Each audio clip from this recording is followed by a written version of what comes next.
1 second की देरी और एक्सीडेंट हो सकता था, लेकिन स्मार्ट कार ने उस सेकंड से पहले ही ब्रेक लगा दी। सवाल ये है, उसने देखा कैसे? आज हम बात करने वाले हैं स्मार्ट कार और फ्यूचर व्हीकल के बारे में, लेकिन सरफेस लेवल पर नहीं। आज हम समझेंगे कार कैसे कंप्यूटर ऑन व्हील बन रहे हैं, एआई, इंटरनेट और सेंसर, ये तीनों मिलकर कार को कैसे दिमाग दे रहा है। क्या फ्यूचर में ड्राइवर की जरूरत खत्म हो जाएगी? और सबसे बड़ा सवाल, ये सब सच है या सिर्फ मार्केटिंग? अगर आप टेक्नोलॉजी में इंटरेस्ट रखते हैं तो आखिर तक देखना बनता है बॉस।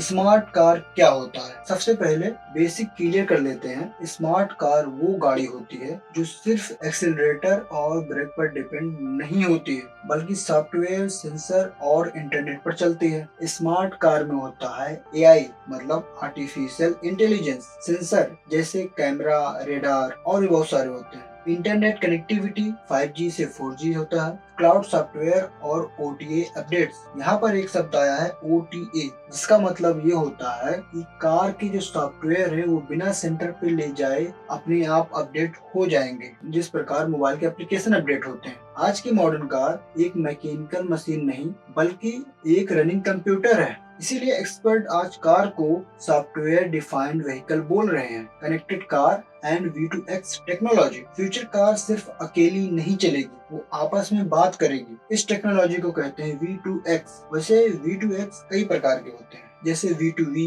V2I, V2N। एग्जाम्पल के तौर पर ऐसे समझ सकते हैं, अगर आगे एक्सीडेंट हुआ है तो पीछे वाली कार खुद ही स्लो हो जाएगी, चाहे ड्राइवर ने देखा हो या ना देखा हो। गवर्नमेंट भी इस टेक्नोलॉजी को एक्सीडेंट कम करने के लिए प्लान कर रही है। AI and self driving cars. अब आते हैं सबसे एग्जैक्ट टॉपिक पर, self driving car. Self driving car में होता है मल्टीपल कैमरास जो 360 डिग्री विजन के लिए लगाए जाते हैं, radar, powerful AI chips, high definition map. ये कार रोड समझती है, सिग्नल पढ़ती है, सामने इंसान है, बाइक है, जानवर है, ये पहचानती है और खुद डिसीजन लेती है। टेस्ला, वेमो और एनवीडिया जैसी कंपनीज इस फील्ड में लीड कर रही हैं। एनवीडिया की एआई चिप कार को ह्यूमन लाइक रीजनिंग देने पर काम कर रही है। रोबो टैक्सी और ड्राइवरलेस कार। अब सोचो, गाड़ी आए, आप बैठे और देखते हैं ड्राइवर है ही नहीं। इस कॉन्सेप्ट को कहते हैं रोबो टैक्सी।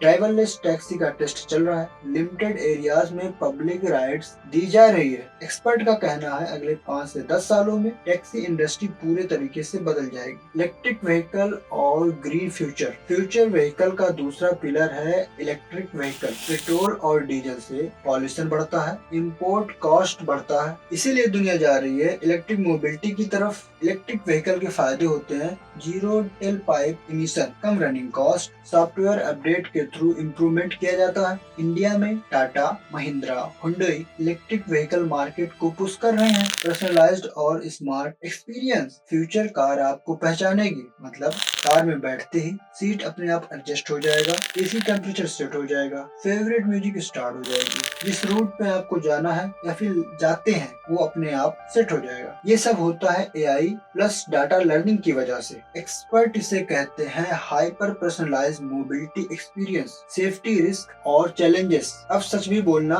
जरूरी है। इसका मतलब ये नहीं है कि पहले जो मैंने बोला है वो झूठ है, नहीं। स्मार्ट कार के साथ रिस्क भी है, जैसा कि हर टेक्नोलॉजी के साथ होता है। साइबर हैकिंग का रिस्क होता है, एआई डिसीजन में गलती हो सकती है, लीगल रिस्पॉन्सिबिलिटी में कंफ्यूजन होता है। कई एक्सीडेंट्स में ये सवाल उठ चुका है, गलती ड्राइवर की थी या सॉफ्टवेयर की। इसीलिए गवर्नमेंट अब स्ट्रिक्ट डिसीजन और लॉस बना रही है। Future prediction. एक्सपर्ट का कहना है कार और ज्यादा सॉफ्टवेयर बेस्ड होगी, ड्राइवर का रोल कम होगा, सब्सक्रिप्शन फीचर कॉमन होंगे, electric vehicle plus AI standard बन जाएगा। मतलब फ्यूचर में कार खरीदना नहीं होगा, बल्कि अपडेट करके ही काम चल जाएगा। दोस्तों, अब सभी बातों का निचोड़ यही निकलता है, स्मार्ट कार्स और फ्यूचर व्हीकल कोई इमेजिनरी नहीं है, ये पहले से ही हमारे आसपास आ चुकी है। आज हम कार चलाते हैं, कल कार हमें चलाएगी। दोस्तों, ये वीडियो का पहला पार्ट है। अगला पार्ट आने वाला है, जिसमें समझाया जाएगा इसमें जो सेंसर यूज होते हैं वो कैसे काम करते हैं, कैमरास कैसे काम करता है, इसका जो आर्टिफिशियल इंटेलिजेंस है वो कैसे काम करता है। अब तक के लिए इतना ही काफी है, ज्यादा लंबी वीडियो बोरिंग हो जाती है।